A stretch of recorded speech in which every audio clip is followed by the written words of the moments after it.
4 PM news network में दोस्तों आपका स्वागत है। मैं हूं आपके साथ राशिद ज़हीर।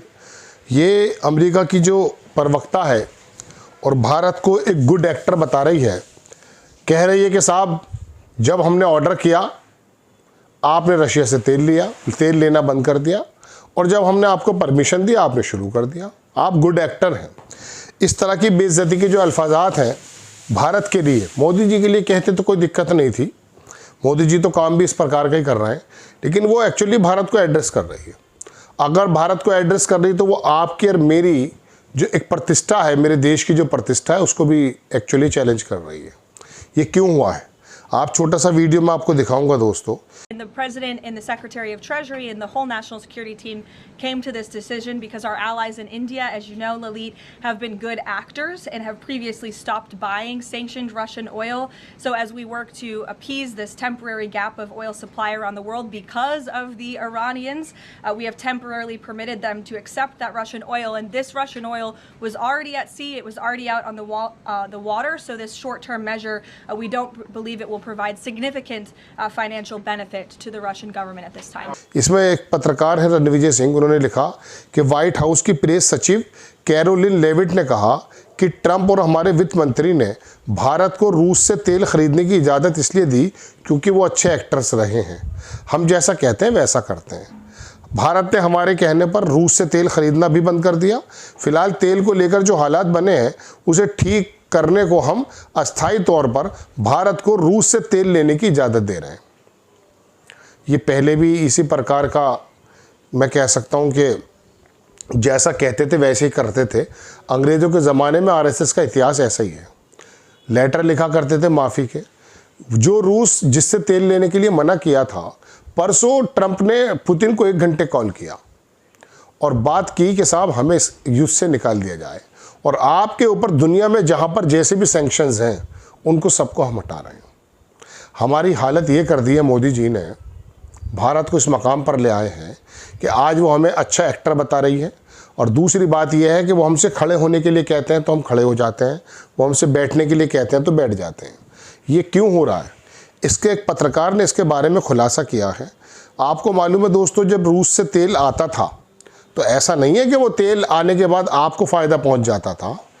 अंबानी वहाँ से तेल लाता था, 80, 85, 90% उसी का फ़ायदा था। उसको वो अपनी रिफाइनरी जो उसकी जामनगर में, दुनिया में सबसे बड़ी रिफाइनरी है उसके पास, उसको वो रिफ़ाइन करता था और वो दूसरे देशों में तेल देता था। अगर ये काम भारत कर रहा होता तो मुझे अच्छा लगता, लेकिन ज़्यादातर जो बड़ा हिस्सा है वो अंबानी की तरफ था। अब अंबानी ने जैसे ही देखा कि साहब हमें तेल लेने के लिए मना कर दिया है, आपको और मुझे पता भी नहीं चला।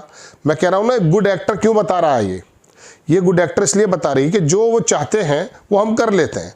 हुआ यूँ है कि जैसे ही वहाँ पर रूस से तेल लेने पर सैंक्शन लगे, अंबानी का मैक्सिको में, गालिबन टेक्सास में, पढ़कर बताऊंगा अभी, बहुत बड़ी रिफाइनरी लगा दी गई। 300 मिलियन डॉलर कितने लगे मैं आपको बताता हूँ, और वहाँ से काम शुरू हो गया। किसने कर दिया काम शुरू? ये देखें आप, एक पत्रकार लिखते हैं कि पत्रकारों ने मुकेश अंबानी से 3 सवाल पूछे हैं। अमेरिका में तेल रिफाइनरी के लिए 300 अरब डॉलर के निवेशक का को स्पॉन्सर यानी सह प्रायोजक कौन है? टेक्सास में रिफाइनरी लगाने का क्या कारण है? दुनिया में कोई और देश नहीं मिला। भारत में क्या एलर्जी है? भारत से इसे प्रोजेक्ट पर, अमेरिका से इस प्रोजेक्ट पर चर्चा कब हुई आपकी? आप बेशक ना बोलें, लेकिन हम सवाल पूछेंगे। पहले रिलायंस स्टॉक एक्सचेंज का जवाब दे, फिर आगे देखेंगे। ये है वो पूरी खबर। डोनाल्ड ट्रंप ने कल रात बताया कि मुकेश अंबानी रिलायंस ने टेक्सास में जाकर रिफाइनरी खोलने के लिए 300 अरब डॉलर लगाए हैं। गोदी मीडिया के लोग इसे मास्टर स्ट्रोक कहेंगे, भारत का विकास बताएंगे, लेकिन ये नहीं बताएंगे कि नरेंद्र मोदी ने कब अमेरिका जाकर इसकी डीलिंग की, कब कैसे सरेंडर किया। 300 अरब डॉलर ऐसे ही हवा में तो नहीं दिए होंगे। ज़मीन, ढांचागत सहूलियतें, टैक्स का झंझट सब खत्म। ट्रंप बोल रहे हैं कि इससे अमेरिका में नौकरियां मिलेंगी। किसे? अमेरिका को मिलेंगी ना, भारत को क्या फ़ायदा होगा? ठेंगा। दुनिया की सबसे बड़ी जामनगर रिफाइनरी की तरह टेक्सास की रिलायंस रिफाइनरी में अब वेनेजुएला का तेल निकलेगा। रिलायंस और अंबानी मिलकर कमाएंगे, भारत को क्या मिलेगा? अंबानी ने ये 300 अरब डॉलर को लूट कर कमाए हैं, गुलाम भारत के लिए विकास है। ये डोनाल्ड ट्रंप का वो बाकायदा ट्वीट है जिसमें उन्होंने लिखा कि America is returning to real energy dominance. Today I am proud to announce that America first refining is opening first new US oil refinery 50 years in Brown Texas में। उसके अंदर उन्होंने पूरी की पूरी बात लिख दी कि क्या क्या काम उसमें होने हैं। बात यह है दोस्तों कि वेनेजुएला पर जिस प्रकार से कब्जा किया पूरी दुनिया जानती है। वेनेजुएला का तेल इतना गाढ़ा है कि अमेरिका की रिफाइनरी ही उसको एक्चुअली रिफाइन कर सकती हैं। हमारे यहाँ है ये सुविधा, लेकिन मैं आपको बताना चाहता हूँ कि जब रूस से मिल रहा था तब भी अंबानी को फ़ायदा पहुँच रहा था, और अब वेनेजुएला से भारत आएगा, टैक्स लगेंगे, दुनिया भर के काम हो गए, अंबानी साहब वहाँ पहुँच गए। ये है वो वजह दोस्तों जो मैं आपको बताना चाहता था कि वो कह रहे हैं ना कि वो गुड एक्टर हैं, जैसा कहते हैं वैसा मान लेते हैं। ये मैं आपको दिखाने के लिए हाजिर हुआ था। दरअसल ये सारा काम अंबानी, अडानी और इन लोगों के लिए ही किया जा रहा है। सुरेंद्र राजपूत हैं, कांग्रेस के प्रवक्ता हैं। उन्होंने लिखा कि अंबानी ने 300 अरब का निवेश हिंदुस्तान में नहीं अमेरिका में किया है, जिससे लाखों हिंदुस्तानी रोजगार वंचित रह जाएगी। मोदी राज में क्या हिंदुस्तानी निवेशकों के लिए सुरक्षित नहीं रह गया। सुरेंद्र राजपूत की इस बात पर मैं ज़्यादा गौर इसलिए नहीं दे रहा क्योंकि मेरे लिए नज़दीक बड़ा मसला दूसरा है। रूस से हमारे पास तेल आ रहा था थोड़ा कम दामों पर, थोड़ा उसके अंदर हमें रिबेट मिल जाया करती थी। हमें अमेरिका ने मना कर दिया। हम ऐसे हो गए जैसे एक क्लास के स्टूडेंट हैं। उसके बाद क्या हुआ दोस्तों, उसके बाद उन्होंने कहा चलिए ले लीजिए, चूँकि ये संकट आ गया ईरान वाला। अब हम जो वहाँ लेने गए हमसे प्रीमियम भी 3-4-5 डॉलर और ज़्यादा लिया जा रहा है। अब रूस ने कहा कि आप, रॉयटर्स की रिपोर्ट है मेरे पास है वो, आप आए थे, अब आपको पहले की तरह रियायती दरों पर नहीं मिलेगा बल्कि उल्टा महंगा मिलेगा, 3-4-5 प्रीमियम डॉलर और देना पड़ेगा आपको। ये जो स्थितियां हैं क्या मुकेश अंबानी की वजह से हैं। अब चूंकि वेनेजुएला से तेल यहाँ आने में ट्रांसपोर्टेशन में खर्चा होना था तो अमेरिका में लगा दिया साहब उसने। ये काम अंबानी के, अडानी के इतनी आसानी से हो जाते हैं।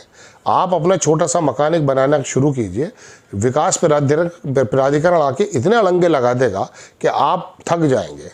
दलालों को, जेई को, इंजीनियर्स को पैसा देते देते।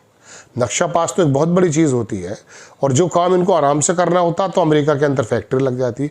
ये वजह है कि वो इसलिए कहा जा रहा है कि आप कंप्रोमाइज्ड हैं।